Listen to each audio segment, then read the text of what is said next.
Hello and welcome to Charter Local Edition Northwest. I'm Dana Cowley, and today the crew is in Olympia, Washington, and we're talking to your state elected officials. My guest today is our senator who represents the Tri-Cities, Sharon Brown. Thank you so much for being here with us. Dana, it's always great to be here with you. I really enjoy this time. Thank you. You have been working very hard, as you always do. Tell us how far you've gotten this legislative session with your priorities. You know, it's been a really interesting session this year because I have a new role, which is Vice Chair of Ways and Means, which is our fiscal committee or our appropriations committee. And so when I first got into Olympia and saw all the new meetings I had for Ways and Means, I thought my staff was messing with me. I thought they had just hit the repeat button. But no, we actually have gone through the budget line by line by line. And it's been such an honor to be from Eastern Washington and to play such a pivotal role in the writing of our state's budget. So I've been really fortunate, and it's been great to be able to represent Eastern Washington in that budget. So that's been a great... Congratulations. Thank you very much. It's been a really wonderful experience, and we're only halfway there. We're not finished yet, but we did release our budget last week.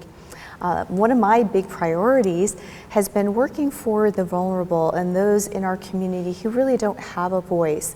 I was able to get a bill through for Meals on Wheels, which is an organization that I'm really passionate about. Sometimes Meals on Wheels will be the only time a senior has contact with another human being.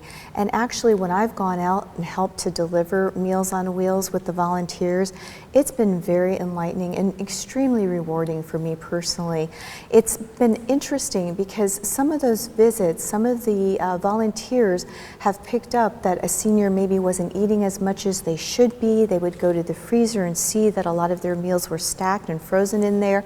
And so they've been able to notify friends and family members, and they've actually saved lives by doing that.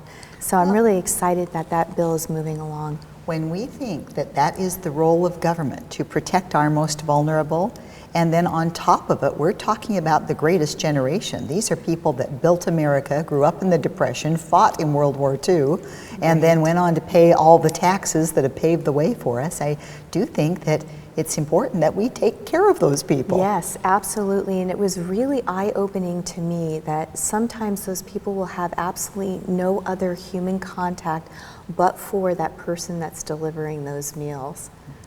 And then what other things are you hoping to accomplish this year?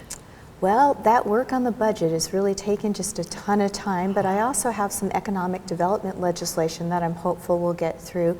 As you're well aware, and we've discussed on many occasions, economic development is also another passion of mine.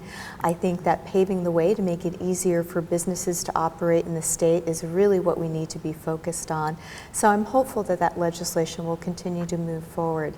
Now, in the Tri-Cities area, we're seeing positive growth and development there, but I know you're working on things that can be broader and statewide. That's varying in our state quite a bit. So your work, where would it be targeted? Who would benefit most from that? Well, as always, you hit the nail on the head. This legislation is crafted such that it takes the government out of picking winners and losers, and that's what I really love about it.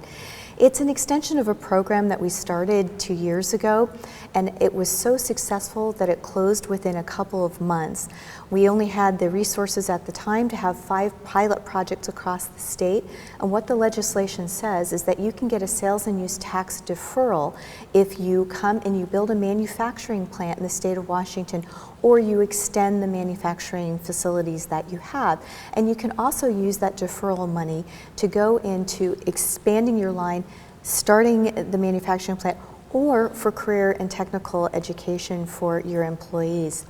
So it's really exciting to be able to be working on something like that. That does impact the entire state. Well, often we hear that not enough is done for small business people, and it's tougher and tougher for small business people to get the loans that they need to make those jumps. Exactly. You start up and you get something going to a certain level, and then when you've got to move into mass production, and that's where a lot of small businesses die. They can't get the loans to move to that level. Exactly. It's that access to capital which is so critical and which is really very difficult to get a hold of these days. And so, like you said, this legislation is going to go a long long way to addressing that.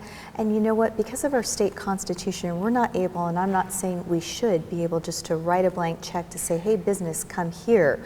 What we need to do is have everyone have skin in the game and do it in a way that's equitable and can be applied across the state. Sharon, thank you. We appreciate you being here. As always. Thanks for joining us. This is Senator Sharon Brown representing the Tri-Cities area. I'm Dana Cowley.